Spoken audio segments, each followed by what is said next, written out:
Meu e-mail aqui, ó, marxedwagner@hotmail.com. Vamos falar um pouco da teoria geral do processo.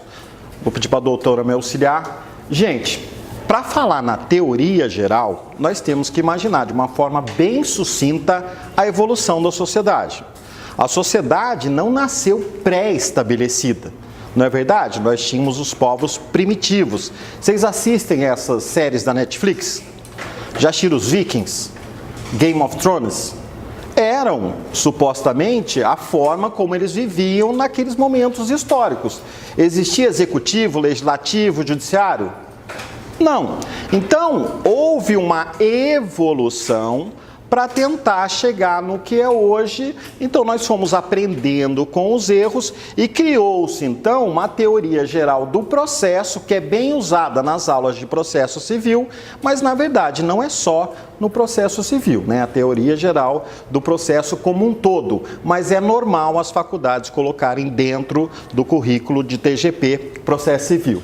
Então, nós vivemos numa sociedade e para que nós possamos viver em harmonia, é aquela velha história, né? Eu tenho direito, ela também tem, então a minha liberdade deve ser feita com responsabilidade, porque o direito dela limita o meu.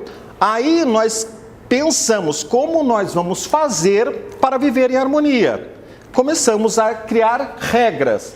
Assim surgem as regras de conduta desenvolvidas na história, o que regula o modus operandi, a forma de ser da convivência entre os cidadãos, tá? O que acontece?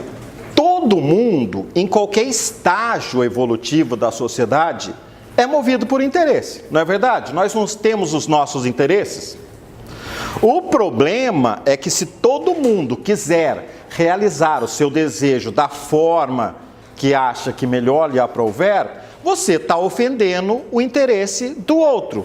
Então, num estudo de interesses, o Francesco Carnelucci, ele criou o conceito de lide. O que seria uma lide? Que nós falamos que é uma pendenga, uma disputa, ou nós atualizamos aqui um UFC na forma jurídica. Lide é o conflito de interesses. Eu tenho interesse, mas o doutor também tem o mesmo interesse, por exemplo, nessa câmera. Se eu resolver pegar, ele resolver brigar comigo, vai dar aqui uma briga, vai todo mundo para o hospital, um vai machucar o outro. Não é uma forma harmônica de viver em sociedade. Então, quando se caracteriza uma lide, um interesse encontra resistência no interesse do outro. Se o outro abrir a mão, ele fala, não, pode levar para vocês. Não vai ter conflito. Mas se a pretensão de uma pessoa encontra resistência na pretensão da outra, nós temos o que Carnelucci chama o conflito de interesses qualificado por uma pretensão resistida. Então, às vezes, o meu interesse esbarra no interesse da outra pessoa. Se esbarrar, se encontrar essa resistência, nós estamos conceituando a lide. E como é que se resolve? Se resolve através do Estado juiz. O Estado, então, foi criado, tem a tripartição dos poderes, né? O executivo, para governar, em regra, o legislativo, para legislar, e o judiciário, para que serve? Para julgar, para o exercício da jurisdição. O judiciário serve para dirimir os conflitos de interesses. Aí, como é que nós vamos dirimir esse conflito de interesse? Aí surgiu uma teoria geral do processo. Então, voltando, a civilização começou a evoluir, os interesses começaram a colidir. Como eu não posso aceitar, de repente, a lei do mais forte, a lei do talhão, olho por olho, dente por dente, a lei do mais esperto, nós estamos numa civilização. Vamos criar uma teoria, para quê? Para que possa resolver esses conflitos de interesse. Aí surge a teoria geral do processo. Tranquilo até aqui, gente? Beleza? Se estiver muito rápido, muito devagar, dá um toque que eu sou guiado pela velocidade de vocês, tá? Nós iniciamos esse estudo falando da autotutela e da autocomposição. O que é uma autotutela? É exercer a própria defesa. No direito penal, quando alguém vai matar a outra pessoa, o que ela pode fazer para evitar? Exercer a legítima defesa. No direito civil processual, também isso é possível. Por exemplo, no direito das coisas, eu tenho a legítima defesa da posse. Se alguém quiser invadir a minha propriedade, eu posso impedir que ela pratique aquele ato, chamado esbulho. Então, a autotutela é a forma natural de se defender. Assim que surgiram as primeiras defesas. Agora, não é normal nós resolvemos tudo através da autotutela. Porque aí eu posso estar abusando. Quem é o responsável por dirimir os conflitos, nós acabamos de dizer que é o Estado. Se eu fizer o exercício das minhas próprias razões, eu tenho uma previsão de conduta criminosa no Código Penal. Artigo 345, o exercício arbitrário das próprias razões. É permitido a autotutela, mas como exceção, porque a regra é você socorrer do Estado e da sua função jurisdicional, que vai ser exercida através de um juiz investido naquele cargo, porque ele prestou a prova de títulos, né? Ele foi lá, apresentou, fez as provas oral, fizeram uma verificação da vida dele, ele apresentou os títulos, ele passou, o Estado o investiu na função jurisdicional. A partir daí, a regra é que o Estado vá dirimir os conflitos, tá? Porém, apenas um adendo, nós estamos hoje evoluindo, se eu posso assim dizer, para novas formas de composição. Nós temos o incentivo não à autotutela, mas à autocomposição. E o que seria a autocomposição? Quem se arrisca?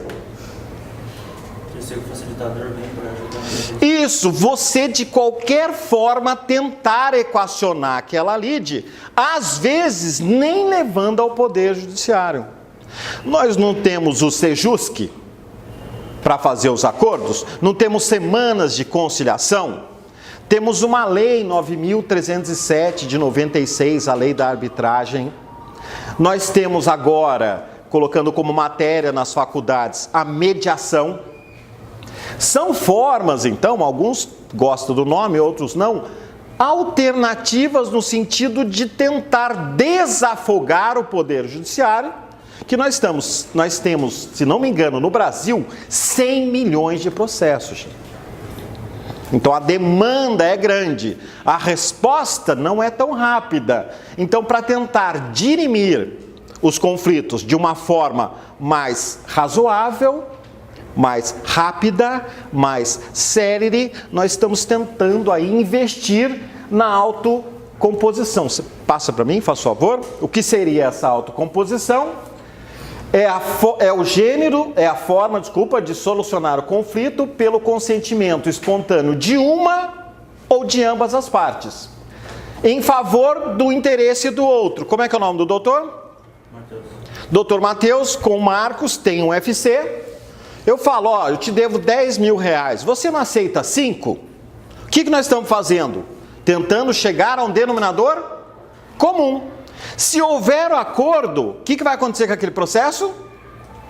Acabar. Então a autocomposição hoje é muito bem vista no sentido de desafogar o Poder Judiciário, conseguir resolver as lides sem todo esse procedimento, que nós temos que obedecer no procedimento, ele serve para isso, e mesmo assim eu dou uma resposta fazendo qualquer tipo de acordo. Dentro da autocomposição, eu tenho a transação. O que é transação? Quando falo em transacionar, nós lembramos do direito contratual, através de concessões recíprocas, eu vou dirimir um litígio. Transacionar é verdadeiramente você negociar. Ou, às vezes, a parte submete à vontade da outra. Falar, tudo bem, eu aceito. Um dos conflitantes fala, não, eu vou abdicar dos meus interesses. Eu podia incluir a renúncia, eu vou renunciar, eu abro mão. Lembra na aula de direitos das obrigações uma coisa chamada remissão? O que é remissão? É o perdão. Se o credor pode perdoar a dívida do devedor, ele pode, no Poder Judiciário ou fora dele, fazer um negócio, às vezes ele também abre mão. O titular do direito acaba submetendo a pretensão do outro. Aí a lide está extinta. Beleza, gente? Então a autotutela seria uma forma antiga de resolver os conflitos, vamos assim, à força. Hoje ainda é permitido como resquício, você pode defender a sua posse, tá? Para evitar que a pessoa invada a sua propriedade e você precisa ingressar com ações na justiça, nesse caso a reintegração de posse, ou as partes podem chegar numa autocomposição. Hoje nós falamos muito em negociação, em mediação, em arbitragem. O que são isso? Formas alternativas de evitar que o processo passe por todo aquele trâmite até o juiz dar uma sentença. E ainda depois da sentença eu tenho chamados recursos. Então, às vezes, o processo no Brasil é muito demorado, porque demanda, às vezes não está bem aparelhado ainda, apesar que o processo digital foi uma evolução gigantesca, né? Mas ainda não conseguimos dar conta dos anseios da população. E o Rui Barbosa fala que justiça tardia é injustiça. Quando uma pessoa pede uma aposentadoria e a aposentadoria é atribuída a terceiro, aí a hipótese heteronomia. Diante disso, os equivalentes jurisdicionais ou substituto da jurisdição, que normalmente quem exerce a jurisdição é o Estado, qual o significado da palavra jurisdição? Ius dicere, dizer o direito. É o Estado quem diz o direito. Aqui o que pode acontecer? Formas de solução de conflitos sociais sem que haja participação do Estado juiz. Dentro desse conceito, não, preste atenção na perguntinha de concurso, aqui está facilitando porque está até maiúsculo, né? Faltou um pouquinho mais um pouco maior. Não constitui forma de solução de conflitos que acarreta o mesmo resultado prático que o exercício da jurisdição. Então, nós temos 5 hipóteses. Seria autotutela, autocomposição, jurisdição voluntária, mediação e arbitragem. Eu já facilitei a vida de vocês. O que eu fiz ali? Já dei a resposta. Autotutela, acabamos de ver. Autocomposição também. Mediação é forma de resolver conflito e arbitragem também. O que não é, o que está dentro do poder judiciário, o que está ainda submetido ao crivo do poder judiciário é a jurisdição voluntária. Vocês sabem o que é jurisdição voluntária? É uma forma bem simples. A jurisdição pode ser contenciosa quando abriga e voluntária quando não há. Na voluntária, nós costumamos dizer que eu só vou socorrer do poder judiciário porque a lei me obriga, senão eu não iria. Agora, eu posso fazer um divórcio para o cartório, não posso? Antes eu dava aula, falava assim, jurisdição contenciosa, divórcio litigioso. Jurisdição voluntária, divórcio consensual. Não tem briga, não tem lide, não tem discussão de nada, mas eu ainda preciso ir através do Poder Judiciário para que, no mínimo, o juiz homologue. Tanto é que hoje tiraram, você pode separar, divorciar pelo cartório, tem até a hipótese de inventário pela via extrajudicial, quando for tudo pacífico, acordo, sem briga, e até tem uma hipótese de uso capião extrajudicial, que nós estamos aí discutindo da sua eficácia. Gente, entenderam aqui? As outras, autotutela, autocomposição, mediação e arbitragem são esses meios aí que nós verificamos de entregar de repente na mão de um terceiro para ele tentar resolver o conflito, tá? Só para finalizar, se nós aqui nessa sala, se não houvesse Estado, como é que nós resolveríamos os nossos conflitos? A força, no primeiro momento. Mas daí o seguinte, um mata o outro. Aí quando o outro dormiu, o amigo dele vai fazer o quê? Vai matar ele também. Vai chegar numa hora que só vai sobrar uma pessoa. Então alguém pode levantar a mão e falar, olha, quem seria a pessoa mais apropriada para ser o juiz da nossa causa? Assim que começou a surgir, tá? E parece que nós estamos voltando a esses tempos, né? Era tudo para o Poder Judiciário. Agora está tirando o máximo dele, porque ele não dá conta. Beleza? E até porque é um princípio processual da razoável duração do processo. O processo está hoje conceituado, eu preciso dar uma resposta num prazo razoável. Teve esses dias, eu até postei, o Tribunal de Justiça de São Paulo ia decidir uma ação que tramitava já há mais de 100 anos. Teve outra também, da família Orleans de Bragança, estava querendo saber lá se no Rio, onde fica a sede do não sei o que do palácio, não sei exatamente o que era. Se era da feitura, se foi emprestado, durou também alguns bastante anos, né? Aí não tem como, né, gente? A gente precisa ver um resultado mais prático. Gente, diferença entre direito material e direito processual.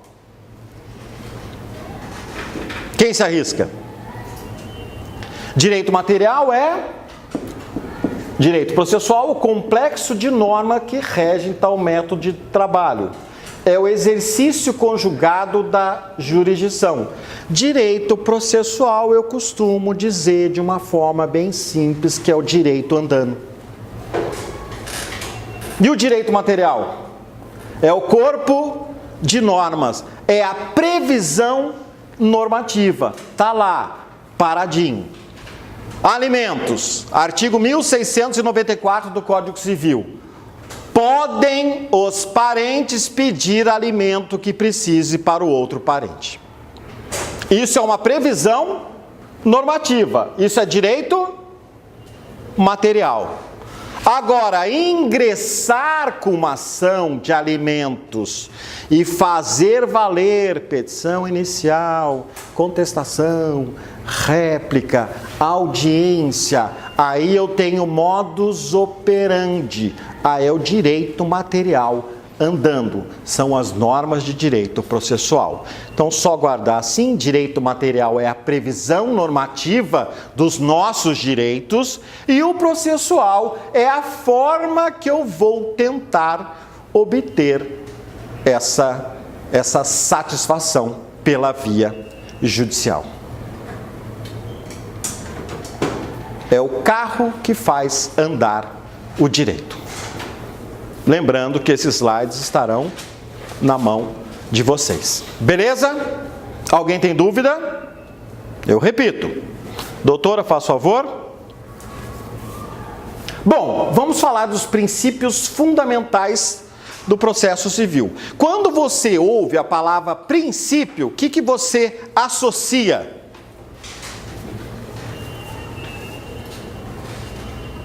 Eu sou um homem de princípios. O que a pessoa está dizendo? Eu tenho as minhas regras, eu tenho o meu conceito, eu tenho a minha base, eu tenho o meu alicerce.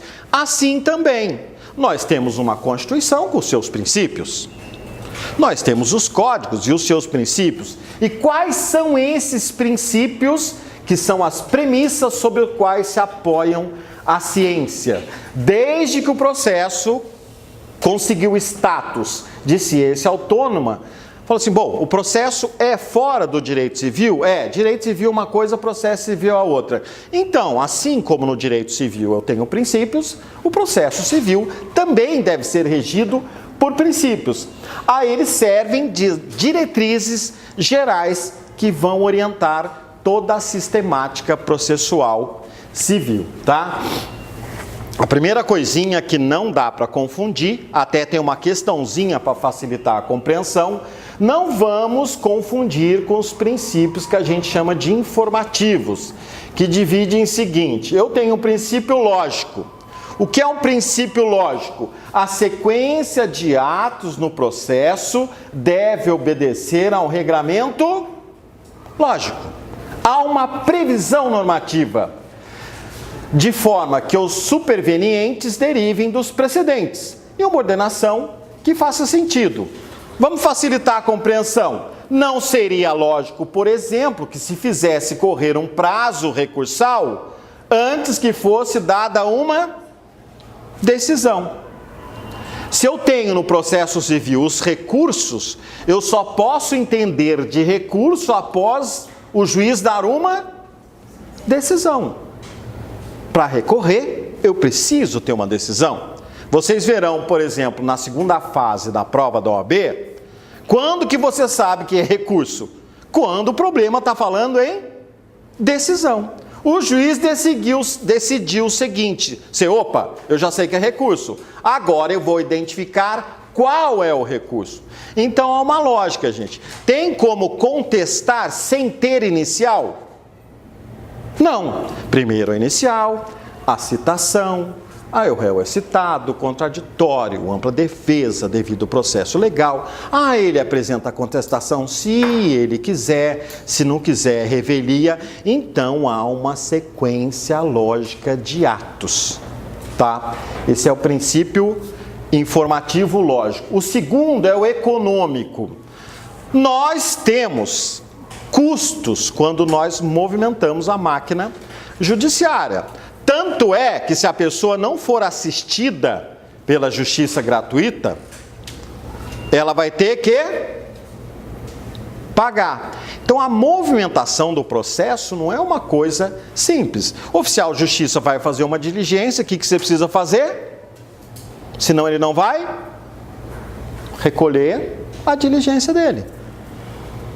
O perito, ele vai falar, opa, eu quero a minha parte porque eu estudei. Então, para fazer a perícia, o preço é de X. Então, há um gasto, há uma movimentação. Não é de graça, né? Nós precisamos sustentar a máquina judiciária.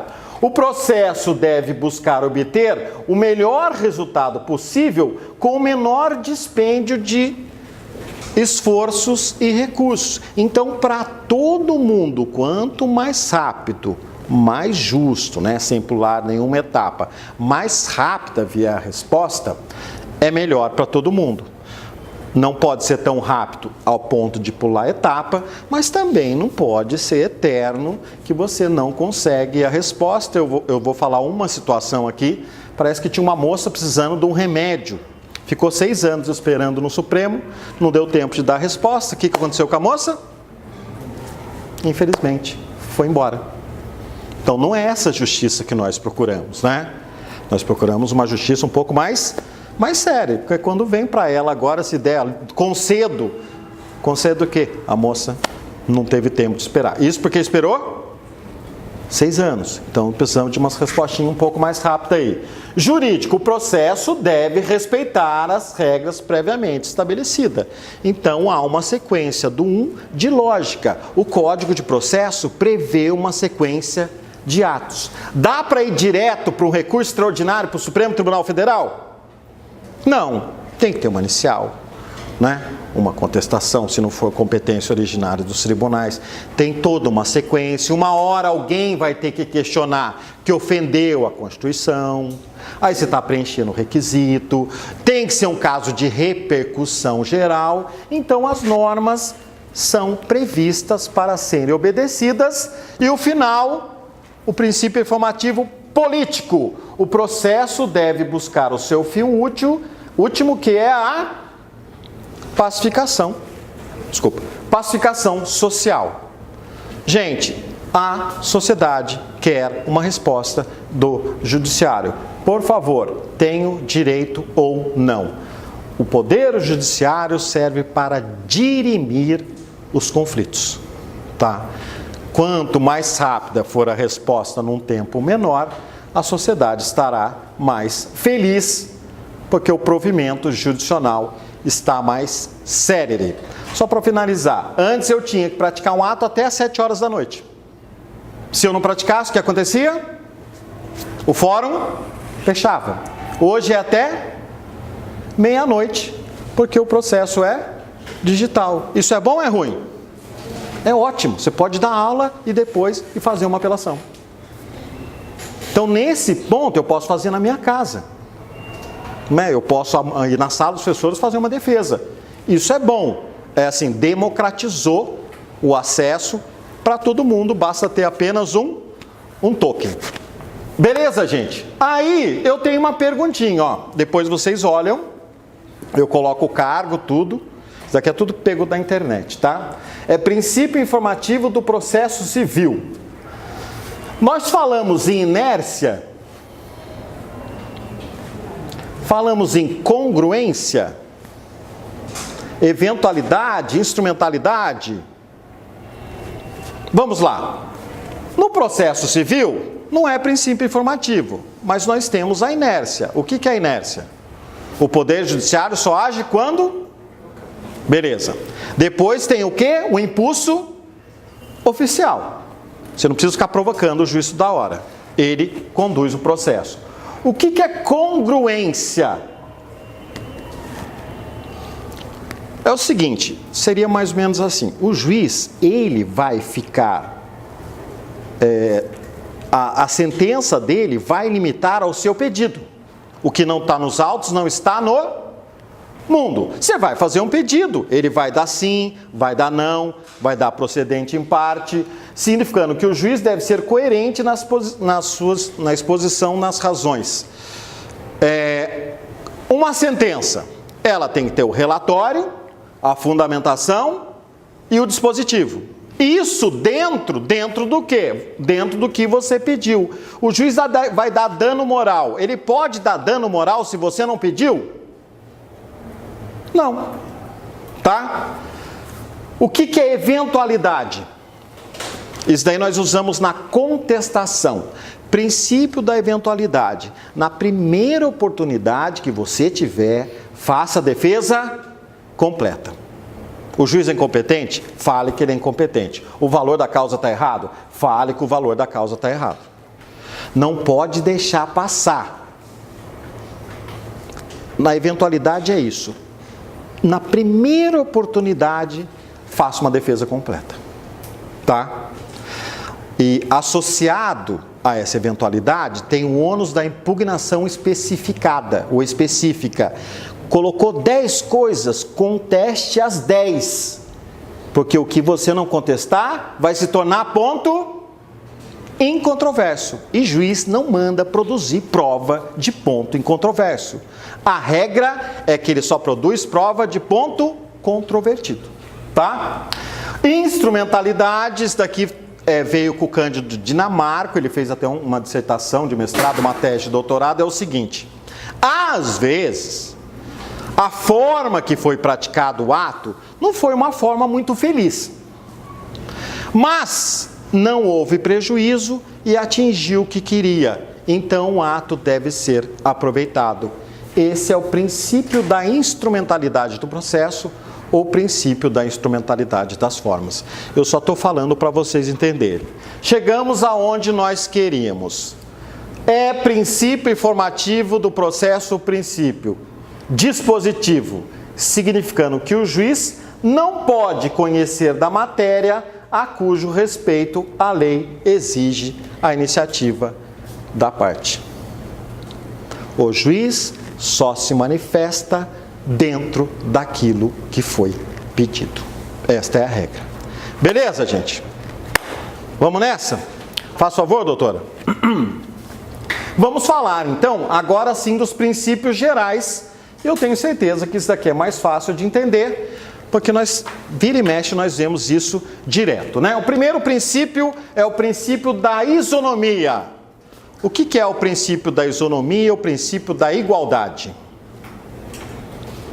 Constituição Federal, todos são iguais perante a lei.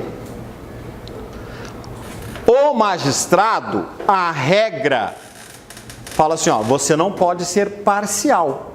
Você tem que tratar todo mundo de forma igual, tá? Vocês conhecem a deusa Têmis da justiça? A famosa balança numa mão, espada na outra. Vocês sabem de uma forma sucinta o significado, Bruna? Lembra?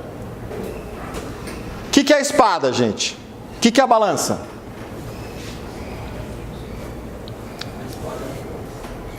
Isso, a espada é a força, é a sanção. A balança, ela é bem sucinta a forma de explicar. A balança requer equilíbrio. As partes devem estar em pé de igualdade. Quem mexer na balança a ponto de causar uma injustiça, o direito vem com a sanção da espada. Aqui, quando fala para tratar todo mundo igual, o princípio da igualdade é tratar os desiguais na medida da sua desigualdade. A pessoa não tem dinheiro, ela vai ficar sem defesa? Não, para a pessoa sem dinheiro, nós temos a concessão da justiça gratuita.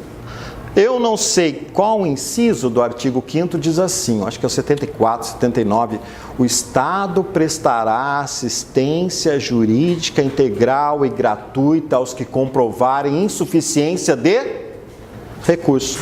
Então, um tem dinheiro, o outro não. Eles estão desiguais, mas a justiça faz o quê? Não tem importância. O Estado tem um concurso que é defensor público, que a função precípua de quem é defensor público é defender os hipossuficientes. Assim o Estado iguala. Beleza, gente? Princípio da igualdade, isonomia. Todo mundo merece o mesmo tratamento. No processo, eu trouxe um documento, o outro tem que ter a vista aberta para ele para manifestar sobre o documento. Fez uma inicial, é obrigatória a citação do réu. Senão o processo é nulo. Juntou uma prova documental, abre a vista para outra parte. Está tudo associado, tratamento igual, devido processo legal, contraditório e ampla defesa. Se a pessoa vai exercer o direito ou não, aí é outro problema.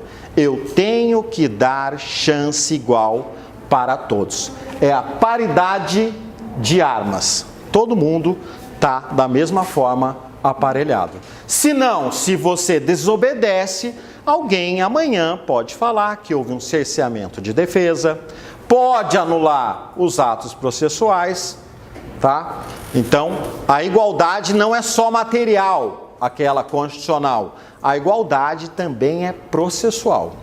O que um deve fazer, o outro também. Recorreu, apresentou as razões de apelação. Intime a outra parte para apresentar as contrarrazões de apelação. Ou seja, um apelou, um arrasou, o outro contrarrazou. É sempre assim, gente. Oportunidade igual para os dois. Esse aqui é interessante, princípio da duração razoável do processo. Eu finalizei com o Didier, ele fala assim, o processo devido legal, é processo com duração razoável. Mas aí eu tenho uma questãozinha rápida para vocês. O que é uma duração razoável hoje no Brasil? O que seria assim, ó, eu sei que eu vou ingressar com uma ação hoje, dia 15 de 10 de 2019.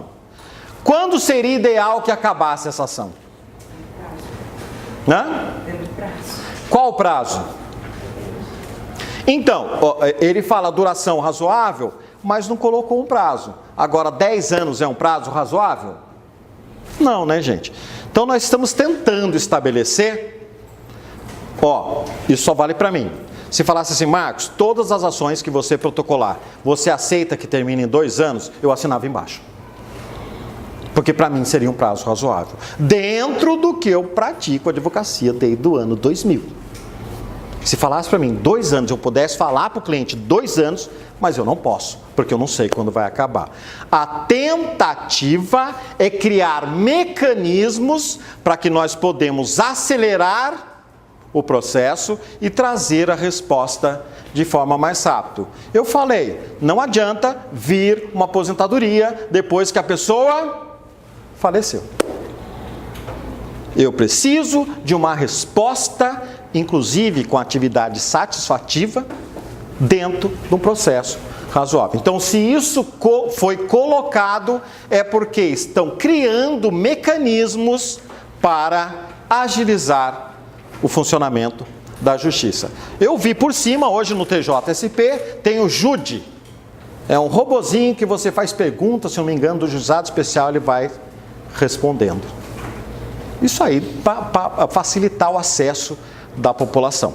Beleza? Apenas como comentário. O que é contraditório?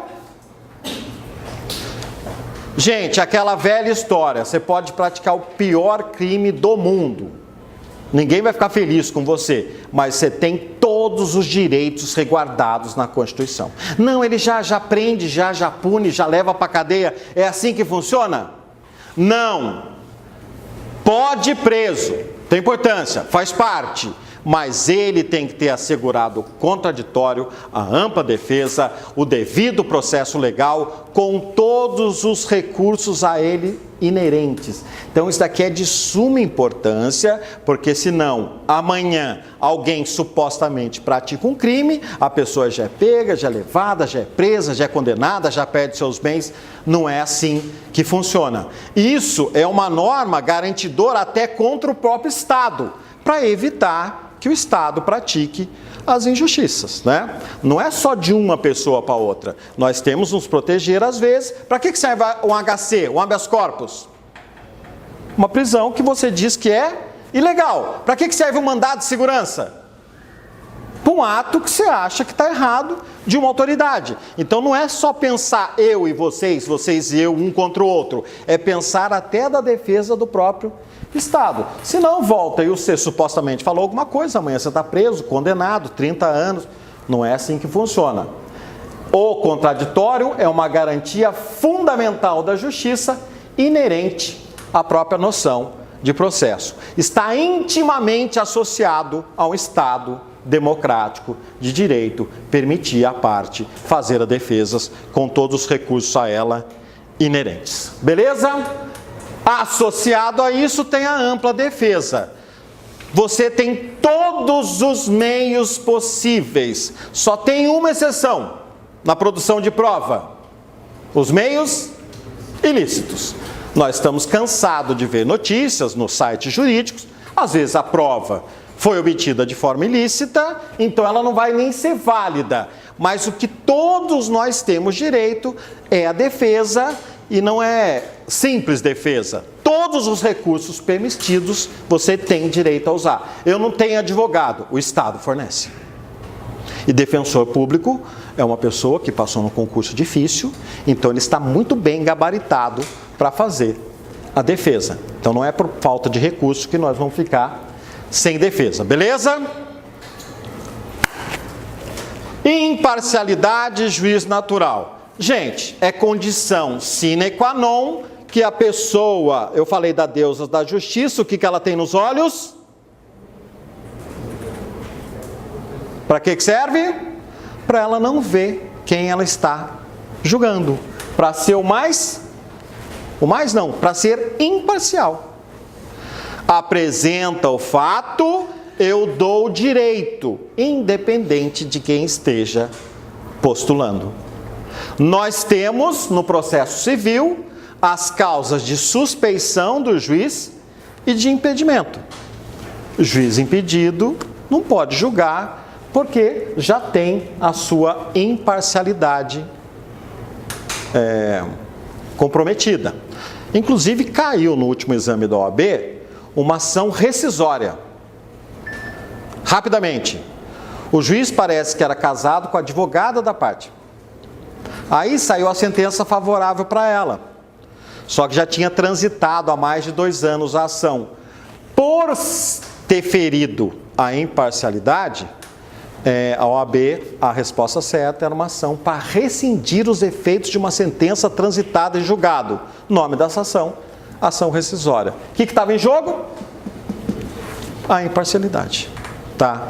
Porque se a pessoa está supostamente ajudando a outra, fere o princípio da jurisdição, que diz que o juiz ele tem que ser totalmente imparcial. Condição sine qua non para que a relação processual seja válida e é inerente, é princípio jurisdicional, tá? Você olha as pessoas, mas não, você olha o que está no processo, não as condições da pessoa ou outra condição financeira que possa ir. O que é princípio da inércia? Estava naquele princípio lá que não era a resposta certa. O Poder Judiciário só age quando provocado. Então, nós tiramos o Poder Judiciário da sua inércia, tá? O juiz deve manter-se inerte até que a parte instaure o processo.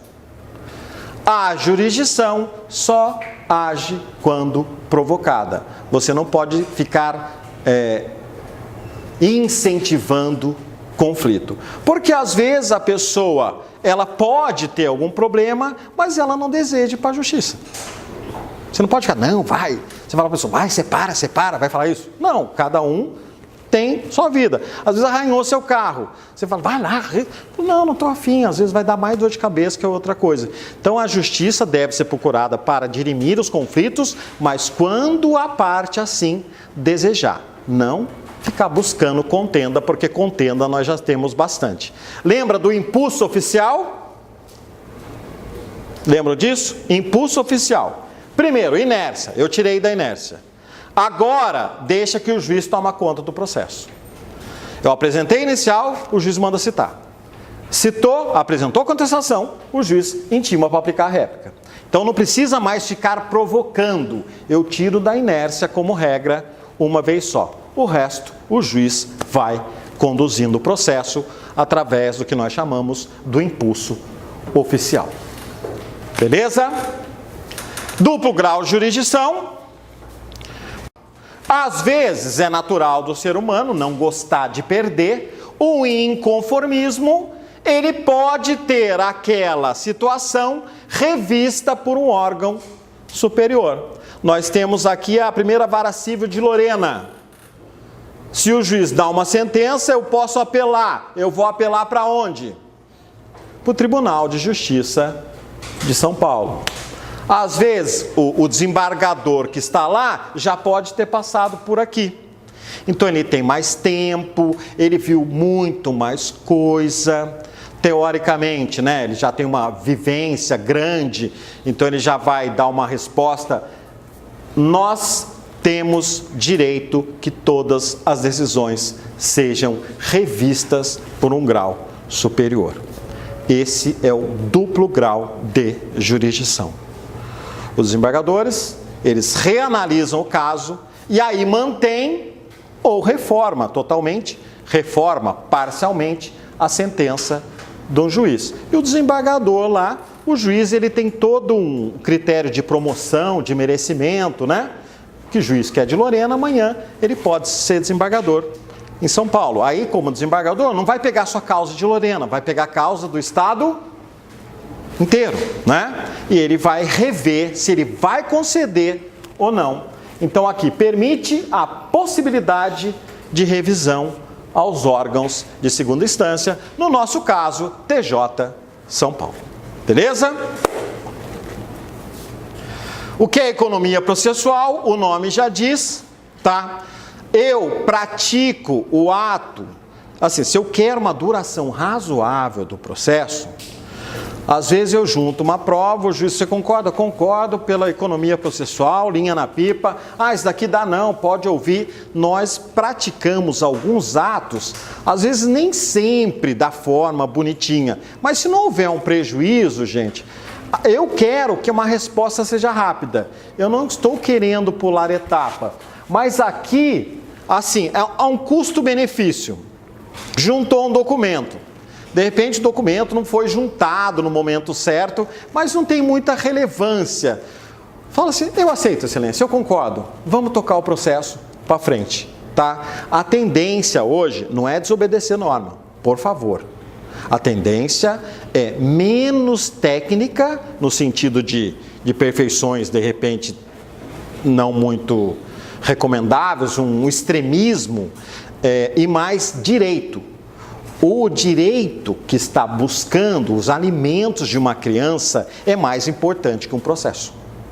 Então eu tenho que fazer que aquele processo ande o mais rápido possível dentro de um aceitável para dar alimento para a criança. Ah, não colocou a vírgula, emende a inicial. É assim que funciona? Não, infelizmente não foi o melhor português. Deu para entender? Deu, então? Vamos embora. Como é que vocês falam? Linha na pipa, né? Então linha na pipa. Está desobedecendo alguém? Contraditório, defesa, devido processo legal? Então prossegue, gente, tá? Não é desobedecer norma, é só custo-benefício, otimizar, ok? Publicidade, todos os atos são, como regra, públicos. É até uma forma da sociedade fiscalizar. Só que alguns casos, família, interesse público, vão correr em segredo de justiça. Tem coisa que não interessa para ninguém.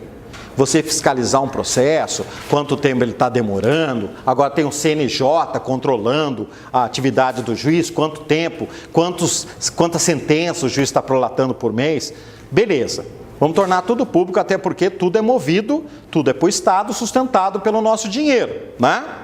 Mas tem coisa que não interessa para ninguém, né? Separou por quê? Separou por quê? Não interessa, tá? Isso é da intimidade, da privacidade das partes, só interessa a ele.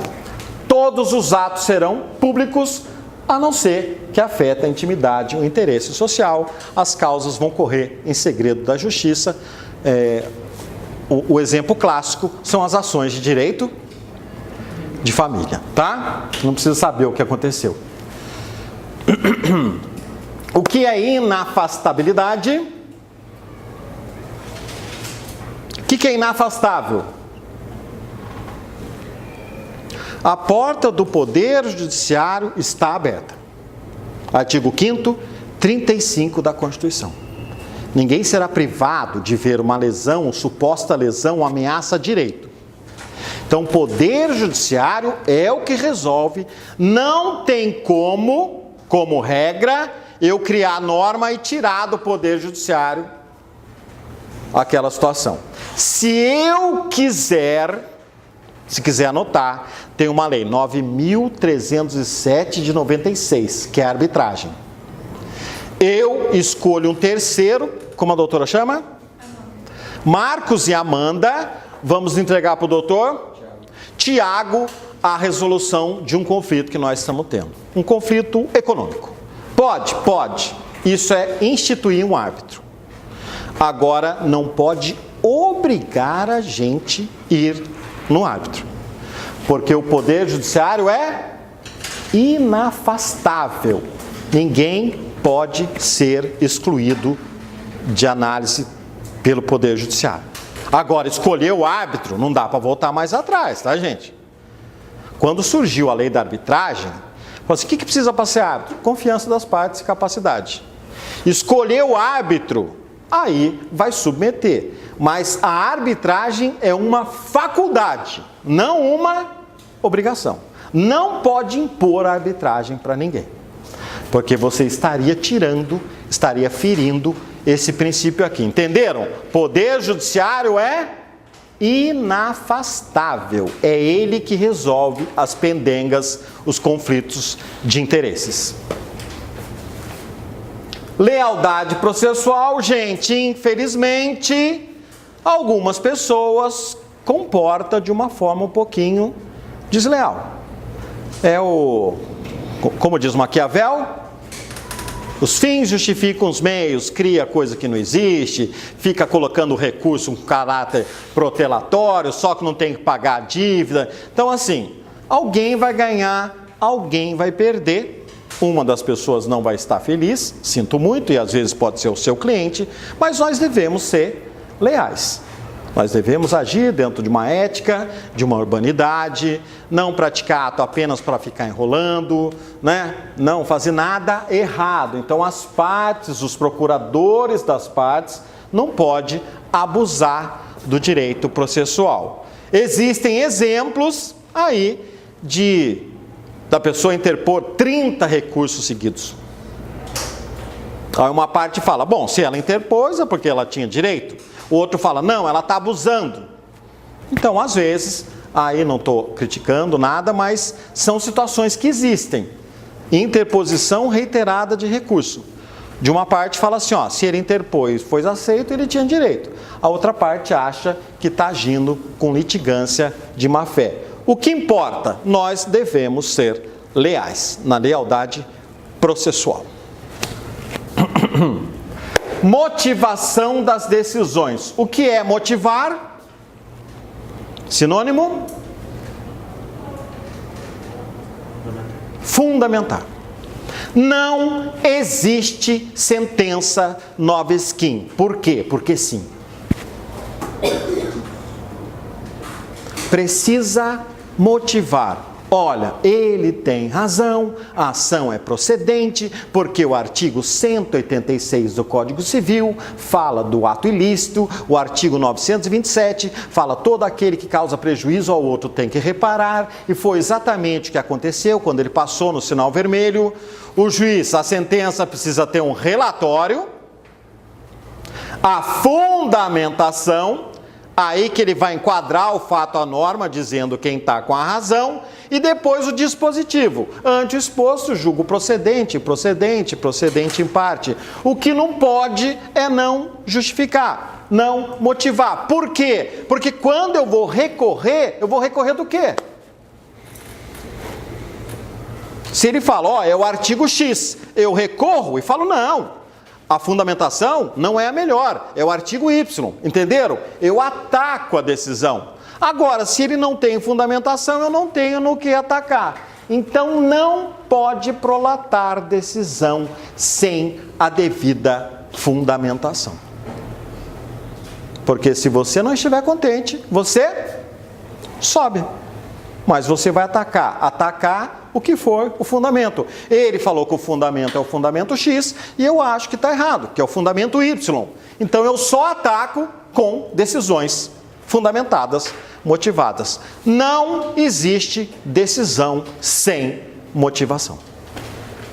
Tá? É condição sine qua non. Beleza? Dúvidas? Podemos prosseguir? Faz favor. Oralidade. Bom, isso aqui, na verdade, assim, uma audiência, você vai ouvir as partes, ouvir as testemunhas, vamos incentivar a composição através de uma forma mais oral. Porém, gente, assim, existe, mas ainda o nosso ordenamento, ele é mais material, né? Eu digo isso porque, já viram aqueles negócios no YouTube de julgamento americano? O juiz chega para a parte e faz o quê? Olha, a senhora acabou de passar no sinal vermelho. O que aconteceu? A pessoa fala. Às vezes, o juiz, olha que engraçado, eu acho legal esse. Ele fala assim, quer dizer então que foi socorrer o seu filho? Vocês viram o caso, só para não tomar tempo, de um senhor de 90 e poucos anos, que foi na frente de um juiz? O juiz é até famoso, ele aparece direto no YouTube. Fala, o senhor passou num sinal, numa velocidade acima do permitido. Ele fala assim, não tenho nem o costume de dirigir direito, porque eu tenho 96 anos, parece. Só que eu fui levar meu filho, que é doente, para o hospital. Daí o juiz falou, quantos anos tem seu filho? Ele falou, 63.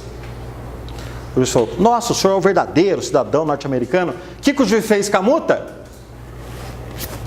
Não aplicou. O nosso sistema é assim? Não. Levar filho para a escola não é fundamento para cancelar a multa. Indefiro. O nosso é mais papel. Eu acho, achismo, que deveríamos usar mais. Porque é legal olhar no olho da pessoa, que às vezes a pessoa está socorrendo o outro. Ela não quis passar no sinal vermelho. Né? Ela passou numa situação de necessidade para levar um filho de 63 anos para fazer tratamento. Não é que vai perdoar tudo, mas ao menos dá chance da parte se manifestar. Olhem um juiz americano no YouTube, gente, é muito legal. São decisões bem assim, eu acho que ele tem muito bom senso. Vamos lá? Gente, os institutos fundamentais do processo, toda a matéria processual vai girar sobre esses 4 institutos: jurisdição, ação, defesa e processo. O resto é tudo consequência, gente. Tá? São os principais institutos do processo civil: a jurisdição exercida pelo Estado, o direito de ação que todos nós temos, assim, direito de ação, mas também direito de defesa, e tudo vai correr dentro de um processo. O resto é desmembramento. São os 4 principais institutos do processo. Eu diria que o resto vai girar sobre a órbita desses 4 institutos. 6 e 5? Beleza. Podemos falar sobre eles? Está anotando? Eu espero. Seja rápido. Brincadeira, hein? Olha, acabei de falar, são fundamentais porque formam a estrutura, o arcabouço sobre quais a ciência do processo foi desenvolvida. Guardem: jurisdição, ação, defesa, processo, gente. O resto é consequência.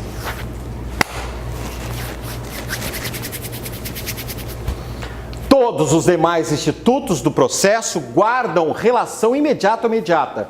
Funciona como uma espécie de núcleo em torno do qual gira toda a ciência do processo. O que é jurisdição? Iuris dicere, dizer o direito. O Estado é o órgão incumbido de dirimir os conflitos através do Estado juiz, leia-se, num todo, poder judiciário.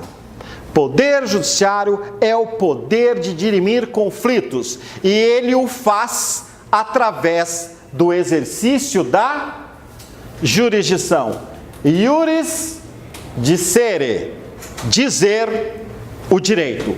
A jurisdição é a atividade do Estado exercida por intermédio do juiz que busca a pacificação dos conflitos sociais, aplicando a lei aos casos concretos. Já ouviram falar me dê o fato, eu te dou a norma? É o que o Estado fala, né? Iuria novit curia. O juiz conhece o direito. Você deve apresentar os fatos, tá? A jurisdição é a forma que o Estado tem de resolver os conflitos sociais. A ação é o poder de dar início a um processo e dele participar com o intuito de obter do Poder Judiciário uma resposta. Gente, costumo dizer o seguinte: a porta do Poder Judiciário está aberta. Professor, protocolei uma ação mais estapafúrdia do planeta. A resposta vai ser negativa, mas a porta do Judiciário tem de estar aberta. Eu não posso cercear o direito que todos nós temos de ingressar com uma ação no Poder Judiciário. Direito da ação, eu brinco, é sagrado. Tá? Às vezes a pessoa pede uma coisa meio sem pé, meio sem cabeça, mas o juiz é obrigado a analisar. A resposta vai ser improcedente? Sim, mas o juiz tem de dar uma resposta. Nem que seja um indeferimento da petição inicial, mas ele tem que responder. A ação não está condicionada ao resultado favorável. A ação é um direito, artigo 5º, inciso 35 da Constituição, tá? Defesa, direito contraditório, ampla defesa. Da mesma forma que a pessoa tem o direito à ação, a outra parte tem direito a opor-se a essa pretensão. A defesa também é sagrada. Senão, eu não estou no Estado democrático. Um rei fala, prenda aquela pessoa, tem defesa? Não, não é assim que funciona. Nós somos uma federação, a Constituição tem lá o Estado, o município, a União, todos com poderes, com competências. Então há uma regulamentação. E toda e qualquer situação, todos nós temos direito ao exercício da defesa. Não é só no ramo judicial, não. Recebeu uma multa, o que eles falam para você? Você tem X tempo para recorrer. Se você encontrar fundamento no Código de Trânsito ou provar que você não fez, você pode anular a multa. Até ingressar com uma ação na justiça, ação anulatória de multa. Tudo vindo da defesa que todos nós temos direito. Professor, olha o exemplo mais triste do planeta. Ele metralhou 50 pessoas. Tem direito à defesa? Tem direito à defesa. Aí, se ele tiver que cumprir 30 anos de cadeia, ele foi através do devido processo legal. Beleza? Processo aí é o nosso conjunto, né, de atos destinados ao fim. O processo, o fim dele é um pronunciamento judicial a respeito do que foi formulado. Então, o processo é a forma que o Estado encontrou para dar as respostas aos pleitos a eles direcionados. Então, ao exercício da jurisdição, que a pessoa tira o poder judiciário da sua inércia, através do direito da ação, o direito da defesa e através do processo que o Estado vai responder se ele efetivamente tem direito, não tem direito, tem direito em parte, em todas as ordens, civil, penal, tributária, administrativa, constitucional, não importa. Gente, eu costumo dizer, a prova da OAB tem 7 opções da segunda fase, certo? Em 5, Código de Processo Civil. Trabalhista, CLT. E subsidiariamente, CPC. Tá? Penal, processo penal. Constitucional, administrativo, tributário, empresarial. E tem mais um que eu esqueci agora, civil, Código de Processo Civil. Então, saber como funciona o processo é saber buscar a sua satisfação na justiça. Bom, voltamos então à nossa jurisdição. O Estado juiz tem a capacidade de impor as suas decisões com força obrigatória, né? Ele manda prender uma pessoa, a pessoa está presa. Manda penhorar dinheiro na conta, o juiz tem esse poder, não só de dar a cada um o que pertence, mas também fazer valer a sua norma. A lei atribui ao julgador poderes para fazer valer as suas decisões. Inclusive tem um crime no Código Penal, não tem? Quando não obedece uma ordem, desobediência. Tá? O juiz já dá uma ordem e fala, ó, se desobedecer, já prenda por desobediência. Porque de que valeria você ter o poder de decidir se não poderia coagir no sentido de fazer a pessoa cumprir, tá?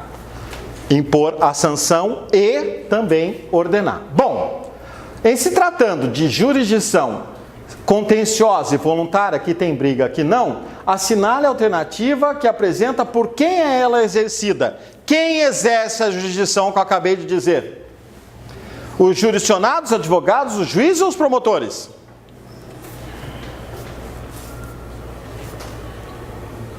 Juízes, né, gente? Eles que estão investidos do poder, a investidura do cargo de magistrado, então o Estado concede a eles o poder de fazer valer, de funcionar, de julgar, ou seja, o exercício da jurisdição. Ó, advogado, 4ª região, lá do Cresce, de Minas, 2012, tá? Pode parecer boba, mas questão de concurso. Então, a jurisdição é a função do Estado pelo qual soluciona os conflitos em caráter coativo. Você apresenta o caso, ele vai dizer qual é a lei que corresponde àquele caso. Batida de carro, divórcio, alimento, pensão, tá? Não importa a resposta. O Estado, e às vezes, por exemplo, a título exemplificativo, vocês viram uma decisão de um juiz que a criança agora tem 4 pais? No caso concreto, o juiz falou, bom, tem o pai e tem a mãe, tá. Parece que a tia-avó e o tio-avô tratam a criança como se fosse filho. Sabe o que o juiz fez? Mandou colocar os 4 nomes na certidão de nascimento da criança. Não estou julgando o mérito, mas, de repente, nesse exercício da jurisdição, o juiz pode colocar o enquadramento que até então não era visto. Não estou entrando no mérito, estou falando que esse poder, se o juiz não reconhecer, não mandar, a criança não vai ter esse parentesco por afinidade. Então, olha só, o poder é um poder que modifica a tal ponto. Eu tenho minhas dúvidas depois, no bom sentido, de quando pagar pensão, quando falecer, quem vai ser herdeiro, mas daí são cenas do próximo capítulo, tá? Mas é bem novo colocar 4 pais para uma criança. Características da jurisdição. A primeira, substitutividade. Como é que nós guardamos fácil, gente? Não é mais as partes que resolvem o conflito. Elas são substituídas pelo Estado. Concurso não é assim? Dica. Substitutividade. Olha, se eu deixasse na mão das partes, não teria exercício da jurisdição. Então, o Estado reservou para si substituir as partes, dizendo quem está com a razão. Assumiu para si a incumbência, por meio da jurisdição, de aplicar a lei. Eu não posso, tanto é, como regra, que eu já disse no começo da aula, quem faz valer a lei, às vezes, com as próprias mãos, fora dos casos previstos em lei, é exercício arbitrário das próprias razões. Crime, artigo 345 do Código Penal, porque essa função é jurisdicional. Definitividade. Já ouviram falar em trânsito em julgado? Uma vez que decidiu, ninguém mais recorreu, transitou em julgado, é definitivo. Não pode mais mudar. Inclusive, na lei de introdução, não pode atingir ato jurídico perfeito, direito adquirido e coisa julgada. Julgou, ganhou, acabou. Essa é a característica da definitividade. Se o administrador faz lá um inquérito administrativo, ou qualquer coisa do âmbito administrativo, ele dá uma decisão, aquilo lá é definitivo? Se você pode ir para onde? Para o Poder Judiciário. Você pode questionar. Agora, se for questionado no Poder Judiciário, foi tudo bonitinho, seguiu todas as regras, acabou, aí assume o caráter de definitivo. Beleza? Imperatividade. Não adianta ganhar, tem que fazer valer. Então, a jurisdição, a característica não é só de dizer o direito, mas fazer valer o direito. Olha, não quer... Gente, eu já ingressei com uma ação que um senhorzinho falou assim, ó, eu tinha uns 60 e poucos anos, eu briguei com a minha esposa, ela está prometendo pôr fogo na minha carteira de trabalho, está ameaçando. E lá está toda a minha vida, a minha aposentadoria está lá. Eu ingressei com uma ação de buscar a carteira de trabalho na 3ª gaveta do 2º quarto. O oficial de justiça foi lá, falou, a senhora tem que abrir a porta, se não abrir, o juiz mandou arrombar, entrou no quarto, na 3ª gaveta, pegou a carteira de trabalho, levou embora e salvamos a vida do senhorzinho. O juiz manda. Não obedecer, ele manda arrombar as portas. Por quê? Para fazer valer. Não é para fazer isso toda hora. É que em determinadas situações, ele já manda para o oficial de justiça e fala, olha, se resistir, pode levar a polícia para fazer valer. Porque não é brincadeira, né? Eu tenho o poder, eu posso impor, a sanção de nada valia se não pudesse fazer valer. Habilidade nós já dissemos, né, gente? O juiz não pode se escusar de julgar. É a coisa mais besta do mundo pedido, não tem importância, tem que dar uma resposta. Nossa, eu não entendi nada que o advogado escreveu, qualquer coisa, tá? Manda emendar, manda fazer qualquer coisa. Mas tem de dar a resposta. Eu não posso afastar do julgamento do Poder Judiciário as contendas. Eu não posso criar tribunais alternativos. O Poder Judiciário é o responsável, através da jurisdição, para resolver as pendengas. Artigo 5º, inciso 35. Ah, não tem uma previsão legal. O juiz vai achar uma solução. Pode esperar. Indelegabilidade. Eu sou juiz, mas hoje eu não vou trabalhar. O senhor vai para mim, doutor? Posso isso, gente? Quem está investido na jurisdição é o magistrado. Esse poder não pode ser delegado para outro. Coloca-se requisitos, a pessoa preenche e ela que vai exercer. O poder de julgar os outros, como regra, eu falo como regra assim, nada impede de você fazer uma semana de conciliação, chamar primeiro no Sejusc, mas eu não estou delegando esse poder, eu estou vendo as formas alternativas permitidas. Agora, transferir para o outro essa função jurisdicional, pode esquecer. Nós temos o juiz natural, né? Aquele já constituído pelas formas normais. Inércia, já dito também, a jurisdição só age quando provocada. Inércia está lá parada, você ingressou com uma ação de divórcio, aí vai mandar citar o réu. Supostamente bateram no seu carro, vai citar o réu. Mas espera ingressar com uma ação para poder movimentar, né? O juiz não sai aí na rua perguntando se está tudo bem, se alguém quer ingressar com uma ação hoje ou não, né? Nós que devemos, nós manifestamos o pré-estabelecido antes da ocorrência de um fato, tá? Às vezes, até eu falo, às vezes a lei teoricamente vem tarde. Sabia que até 1977 não podia divorciar? Não tinha a lei do divórcio, surgiu em 77. Engraçado, é o contrário, você queria alguma coisa, mas a lei não permitia, tá? Eu estou falando de situação oposta. Você cria depois que a coisa aconteceu, tá? Não pode existir tribunal de exceção. Praticou um crime, supostamente, já tem todo o aparelhado do Estado, o Estado já está aparelhado para julgar.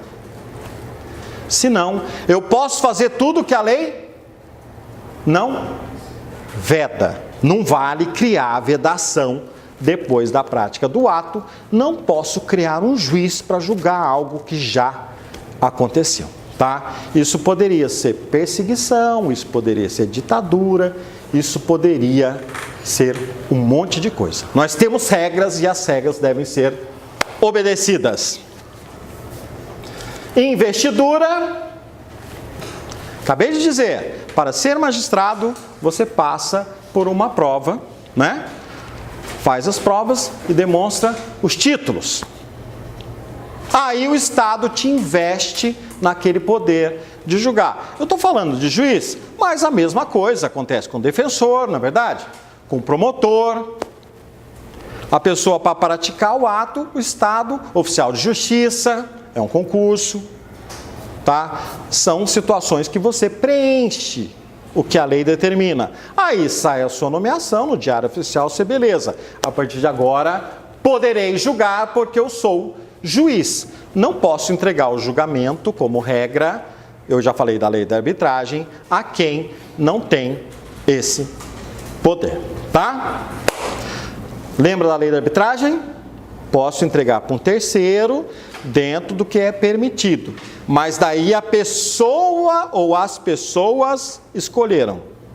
A regra é ser julgado por quem está investido no cargo. Indelegabilidade. Não posso outorgar para o outro aquilo que me foi. Já viram as características? É que depende do doutrinador. Coloca um princípio, outra característica, tá? Eu separei os dois para não ter muita dúvida hoje. Mas tem um que fala que é característica, outro que é princípio, tem livro que só coloca característica, outro só coloca princípio. Eu, em dúbio, coloquei os dois. Não outorga a função jurisdicional para ninguém, tá? Beleza? Faz favor. Inevitabilidade. Ah, isso daí não tem lei, eu não vou julgar. Ah, isso daí eu não gostei, eu não vou cumprir. Gente, ali de uma vez levado ao Poder Judiciário, não poderá as partes impedir a decisão do juiz. De que valeria a decisão você ganhar uma ação se não poder executar? A pessoa não paga, o juiz fala, ó, manda penhorar a conta corrente dele. Você olha nas redes sociais da pessoa, fala, não tem onde cair morto. Aí está lá andando no carro. Você vai querer saber se ele é dono daquele carro, né? Então, para quê? Para ir atrás daquele carro, de repente penhorar, vender e pegar o dinheiro. Lembre-se, o nosso ordenamento é a responsabilidade patrimonial. Em regra, você responde com o seu patrimônio. Ah, professor, tem a lei do bem de família. Eu sei, tem as exceções. Mas a regra é que o seu patrimônio responda pelas suas dívidas. Esses dias eu vi uma decisão interessante. Um juiz negou assistência jurídica porque olhou na rede social da pessoa e falou que ele ostentava. Falou, os pratos que eu estou vendo que você consome não é de uma pessoa que mereça justiça gratuita. Então, gente, só posta arroz e feijão lá se pedir justiça gratuita. Ou então você fala, eu sou parça do Neymar, mas eu não sou o Neymar, né? Eu ando com o Neymar, então eu como, mas não sou o Neymar, então meus pratinhos é arroz e feijão mesmo. Beleza? Não tem como fugir, é inevitável. Que adianta eu ganhar ação se eu não vou levar, gente? O cara anda de 10 carros lá, não pode pegar nenhum. Muito pelo contrário. Eu não quero só ganhar, eu quero satisfazer. Por isso tem um processo de conhecimento, onde eu provo que eu estou certo. Depois tem um processo de execução. Eu vou atrás do patrimônio do devedor, com todos os meios permitidos para tentar achar o que for para eu transformar aquilo em dinheiro e pagar a dívida que não foi espontaneamente paga. Beleza? Inafastabilidade, já dito, né? Artigo 5º, 35, mexeu, vai até o Poder Judiciário e o Poder Judiciário não pode se afastar, ele tem que julgar. Ah, professor, ingressei com uma ação, eu quero o transporte do Pão de Açúcar. Supermercado? Não, morro no Rio de Janeiro. É possível? Não. Juridicamente, fisicamente impossível. O juiz vai indeferir a sua inicial, mas ele não pode deixar de dar uma resposta, por pior que seja a resposta, tá? Inércia também já visto. As partes devem provocar porque ela não age de ofício. Como já foi dito, não vou redizer. Aderência ao território. Gente, a jurisdição aderirá a uma base territorial e será aplicada nessa base. O Código de Processo Civil brasileiro funciona para qual estado? para o Brasil inteiro, tá? Nesse caso, a base territorial é o Brasil inteiro. Código Penal, Brasil inteiro. Estou falando isso porque, às vezes, vocês conhecem, eu também não conheço muito não, mas legislação norte-americana, os estados não têm legislação diferente, então, às vezes, só vale para aquela base territorial. O que um estado permite, o outro nega. O nosso não. Tanto é que quando está ferindo a Constituição, você vai no recurso extraordinário. Quando o Tribunal de Rio Grande do Sul está julgando de um jeito, do Rio de Janeiro para o outro, você faz um recurso especial para o STJ. Então, nós temos que tentar pacificar os entendimentos. No nosso caso, é só aderir e aplicar nessa base com a última resposta, chamado STF. Acabou? Bom, constituem princípio da jurisdição. Inevitabilidade. Alguém viu imediação? Não. Então eu tinha 20, 40, 60, 80, 100. Eu tinha, se eu chutar, é 20%. Agora já aumentou, né? Já vai para 25% o meu chute.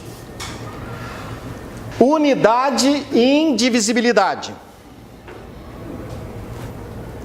Indelegabilidade, aquisição processual. Alguém leu isso? Aderência ao território e oralidade. Oralidade é da jurisdição? Imparcialidade, comunhão das provas. Às vezes a pessoa não tem que colocar, falar, preciso terminar. Comunhão das provas. Não tem nada a ver, tá? Só coloca para preencher mesmo. Respostinha, letra B. Gente, beleza? Desculpe talvez a rapidez, é que o nosso tempo é bem exíguo e nós queremos dar o máximo de informação. Eu vou pedir para o Bruno o seguinte, eu tenho